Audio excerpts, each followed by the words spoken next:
स्वागत है आप सभी का आपके अपने YouTube चैनल एग्ज़ाम वॉरियर्स पर। आज के वीडियो में हम बात करने वाले हैं जूनियर अकाउंटेंट भर्ती परीक्षा 2024 के बारे में, जहां पर अभ्यर्थी इंतज़ार कर रहे हैं इसके 2 गुना के रिज़ल्ट का। तो आज का ये वीडियो उन सभी अभ्यर्थियों के लिए काफ़ी इंपॉर्टेंट रहेगा जो भी डॉक्यूमेंट वेरिफिकेशन के लिए इंतज़ार कर रहे हैं 2 गुना अभ्यर्थी, क्योंकि आप सभी जानते हैं यहाँ पर डॉक्यूमेंट वेरिफिकेशन होना है रिज़ल्ट आने के बाद। लगभग 10 से 11 हज़ार अभ्यर्थियों का डॉक्यूमेंट वेरिफिकेशन होगा, लेकिन आज की डेट में अगर हम एक नॉर्मल सी बात करें तो लगभग 15 से 20 हज़ार अभ्यर्थी रिज़ल्ट का इंतज़ार कर रहे हैं जिनका सिलेक्शन होगा, और कुछ नंबर से कुछ लोग रह भी जाएंगे। तो काफ़ी अभ्यर्थी हैं जो यहाँ पर जूनियर अकाउंटेंट के 2 गुना रिज़ल्ट का इंतज़ार कर रहे हैं। आज का वीडियो उन सभी के लिए काफ़ी इंपॉर्टेंट रहेगा। आज के वीडियो में हम उन सभी प्रश्नों पर बात करेंगे जो सवाल एक अभ्यर्थी के रहते हैं। जैसा कि आप सभी जानते हैं कि कल 18 जून को बोर्ड कार्यालय पर जूनियर अकाउंटेंट अभ्यर्थियों का जाना हुआ था। बड़ी संख्या में वहाँ पर अभ्यर्थी गए थे, साथ ही अध्यक्ष से भी मुलाकात हुई, उनसे कुछ प्रश्न किए गए हैं और उनका क्या उन्होंने जवाब दिया इसके बारे में हम बात करेंगे। साथ ही इस भर्ती की क्या प्रोसेस रहने वाली है इसके बारे में भी हम बात करने वाले हैं। सबसे पहला क्वेश्चन आता है कि यहाँ पे रिज़ल्ट कब तक जारी होगा, क्योंकि यही सबसे पहली प्रोसेस है। अगर रिज़ल्ट नहीं आता है तब तक आगे की प्रोसेस पर काम नहीं हो सकता है। तो यहाँ पर आप सभी का रिज़ल्ट नेक्स्ट वीक में आने की बात हुई है। बोर्ड अध्यक्ष ने कहा है कि 100% हम नेक्स्ट वीक में यहाँ पे रिज़ल्ट निकाल देंगे। तो लगभग 26 या 27 जून तक आपका रिज़ल्ट आ सकता है, यानी कि अगले वीक में बुधवार या गुरुवार को आपका रिज़ल्ट जारी हो सकता है। इसको लेकर बोर्ड अध्यक्ष ने कहा है कि यहाँ पे 100% वो यहाँ पे रिज़ल्ट निकाल देंगे, यानी कि बोर्ड के द्वारा 27 या 26 या 27 जून के आसपास रिज़ल्ट निकाल दिया जाएगा। नेक्स्ट क्वेश्चन यहाँ पर यह आता है कि स्कोर कार्ड कब जारी होंगे, क्योंकि जब तक रिज़ल्ट तो आ जाता है लेकिन स्कोर अगर अभ्यर्थी को पता नहीं है तो वो यहाँ पर ये मालूम नहीं कर सकता है कि उसका सिलेक्शन हो भी पाएगा या नहीं। क्योंकि उसका अगर रोल नंबर 2 गुना में आ जाता है लेकिन उसका स्कोर उसे मालूम नहीं है तो वो एक तरीके से यहाँ पर कन्फ्यूज़न में रहता है जब तक स्कोर कार्ड जारी नहीं होता है। तो यहाँ पे जब स्कोर कार्ड जारी हो जाएगा तो साथ ही ये भी उम्मीद है कि रिज़ल्ट के लगभग 2 दिन के अंदर, यहाँ पे रिज़ल्ट के 2 दिन के अंदर स्कोर कार्ड जारी हो सकता है। यानी कि जब भी आपका रिज़ल्ट आएगा इसके बाद जो भी 2 वर्किंग डे होंगे उनमें आपका रिज़ल्ट जारी हो जाएगा। अगर 26-27 को रिज़ल्ट आता है तो लगभग 2 या 3 जुलाई तक आपका यहाँ पर स्कोर कार्ड भी जारी कर दिए जाएंगे बोर्ड के द्वारा, ताकि अभ्यर्थियों को उनका स्कोर पता चल जाए। क्योंकि कई बार ये होता है कि जब 2 गुना में अभ्यर्थी का रोल नंबर आता है और उसने कुछ नंबर का भी अनुमान लगाया होता है कि मेरे नंबर इतने बन जाएंगे, लेकिन जब स्कोर कार्ड आता है तो उसके नंबर कुछ कम देखने को मिलते हैं, तो उसका यहाँ पर सिलेक्शन नहीं हो पाता है। तो अभ्यर्थी को काफ़ी कन्फ्यूज़न होता है, जिसके बारे में हमने पहले भी बात की थी। तो अगर स्कोर कार्ड जितना जल्दी जारी होगा रिज़ल्ट के साथ उतना ही अभ्यर्थियों के लिए बेहतर होगा।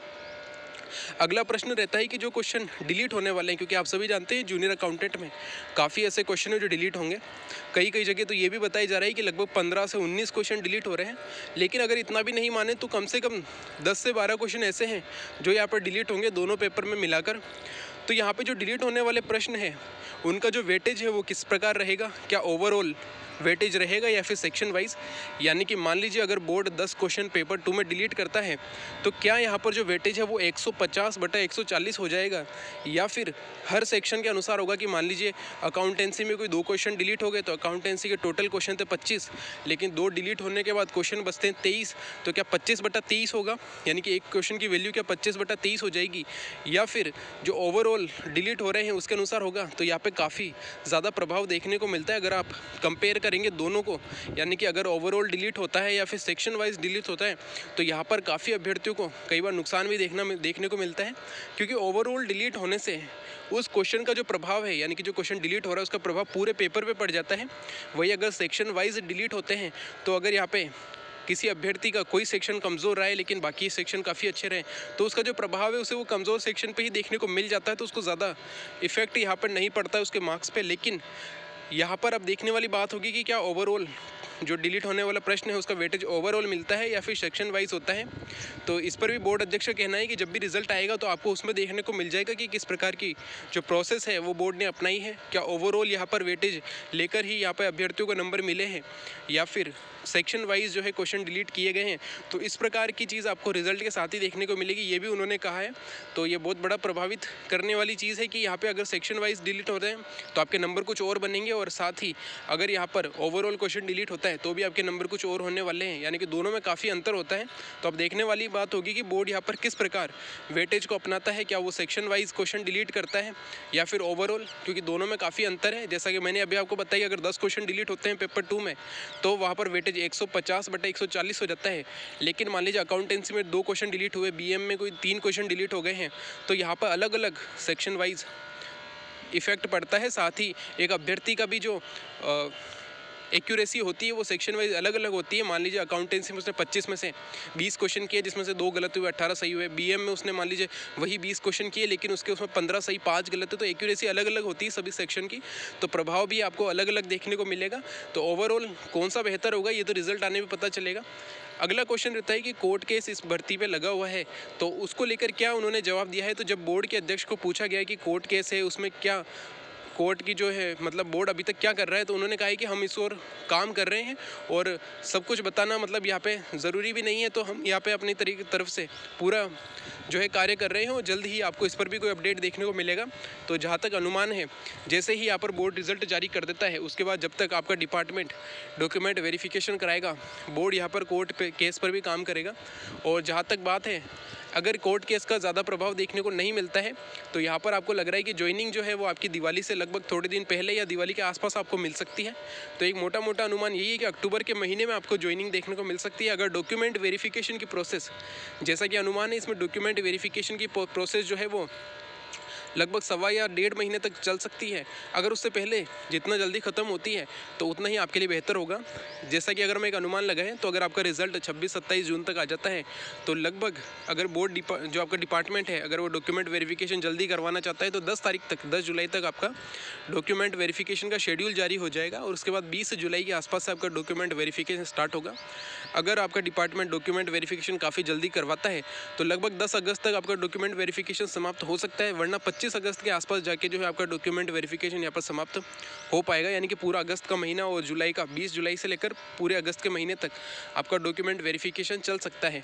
तो ये डिपेंड करता है कि डिपार्टमेंट किस प्रकार आपका और कितनी जल्दी से डॉक्यूमेंट वेरिफिकेशन कंप्लीट कराता है, उस हिसाब से आपकी यहाँ पर ज्वाइनिंग मिलने की उम्मीद है।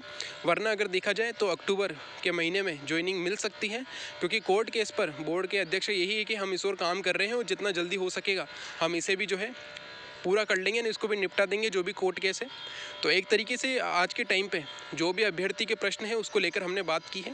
कुछ एक चीज़ें हैं जैसे कि रिज़ल्ट है, अगर रिज़ल्ट आ जाता है तो आगे की प्रोसेस समय पर होगी और रिज़ल्ट अगले वीक में लगभग बुधवार या गुरुवार को जारी हो जाएगा, बोर्ड के अध्यक्ष के द्वारा यही कहा गया है।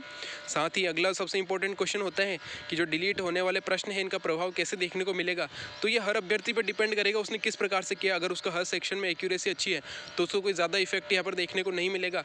वरना मान लीजिए जैसे कि अगर पेपर 1 की अगर बात करें, कई अभ्यर्थियों की हिंदी काफ़ी कमज़ोर होती है, इंग्लिश होती है, तो अगर इंग्लिश में ज़्यादा क्वेश्चन डिलीट हो गए और उसकी एक्यूरेसी अच्छी नहीं रही तो उसको ज़्यादा नुकसान उठाने को मिलेगा।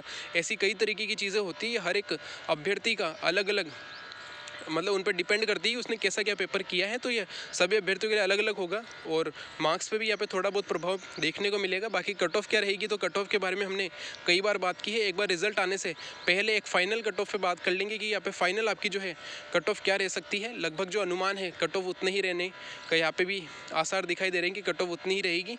बाकी जो भी बात होगी हम आगे की वीडियो में करेंगे। साथ ही जैसे ही आपका रिजल्ट आता है तो इसके बाद काफ़ी इंपॉर्टेंट वीडियो आपको देखने को मिलेंगे, जिसमें कि कौन कौन सा आपके डिपार्टमेंट है जहाँ आपको ज्वाइनिंग मिल सकती है, डिस्ट्रिक्ट में या आपके जिला स्तर पे या छोटे से छोटे कस्बे में कौन कौन से डिपार्टमेंट है, इसके बारे में भी हमें बात करनी है। साथ ही सबसे इंपॉर्टेंट बात ये रहेगी कि आपके कितने नंबर आ रहे हैं और उस पर आपकी कितनी रैंक रह सकती है, इसके बारे में हम बात करेंगे। कि तो आगे के आने वाली वीडियो आपके लिए काफ़ी इंपॉर्टेंट रहेंगी। तो आज की वीडियो में जो भी बताएगी, अगर उस पर आपका कोई प्रश्न है तो आप कमेंट बॉक्स में पूछ सकते हैं। अगर आपकी कोई राय है तो भी आप कमेंट बॉक्स में बता सकते हैं। Thank you. जय हिंद, जय भारत।